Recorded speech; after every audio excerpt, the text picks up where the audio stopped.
আমরা বিশ্বাস করতে চাই যে প্রধান উপদেষ্টা ঘোষিত যে সময় ফেব্রুয়ারির মধ্যভাগের মধ্যেই জাতীয় নির্বাচন সেটি যথাসময়ে অনুষ্ঠিত হবে এবং এটা করার ব্যাপারে আমাদের নির্বাচন কমিশন যেমন কাজ করছে, আমরা দল হিসাবে তাদেরকে যত ধরনের সহযোগিতা একজন রাজনৈতিক দল থেকে প্রয়োজন সেটি আমরা অবশ্যই করব এবং আমরা বিশ্বাস রাখতে চাই মধ্য ফেব্রুয়ারির মধ্যেই জাতীয় নির্বাচন অনুষ্ঠিত হবে। আজকে যারা এই সমস্ত নতুন নতুন কথা বলে নির্বাচনকে, গণতন্ত্রকে প্রলম্বিত করার বাহানা খুঁজছেন, ওনারা খুঁজতেই পারেন, কিন্তু বাংলাদেশের মানুষ বিগত 54 বৎসর এবং তার আগের যদি 200 বৎসরের ইতিহাস দেখেন, বাংলাদেশের মানুষ সরাসরি ভোট দিয়ে অভ্যস্ত। বাংলাদেশের সংবিধান, নির্বাচন এবং সরাসরি ভোটের মাধ্যমে তার প্রতিনিধি নির্বাচিত হবে, সেটি বাংলাদেশের সংবিধানে লিখিত আছে, সেটি বাংলাদেশের মানুষ বিশ্বাস করে।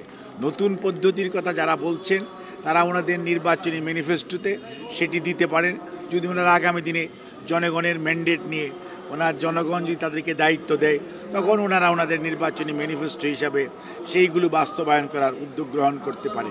কিন্তু ওনারা যারা বলছেন তাদের যদি পিছনের দিকে আপনি তাকিয়ে দেখেন, ওনাদের বিগত 50 বৎসরের অথবা 60 বৎসরের ইতিহাস যদি দেখেন, ওনারা কয়জন জাতীয় সংসদে প্রতিনিধিত্বশীল ছিলেন, ওনারা কয়জন, কাদেরকে দেশের মানুষ দেশ পরিচালনা করার আদৌ কোনো দায়িত্ব তাদেরকে দিয়েছিল কিনা।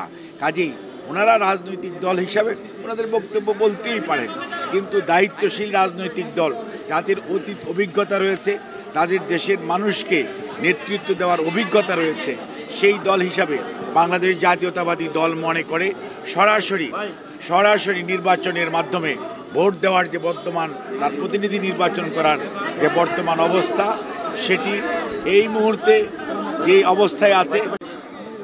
তারা তাদের প্রতীকের জন্য তারা আবেদন জানাতে পারে, তারা দাবি জানাতে পারে।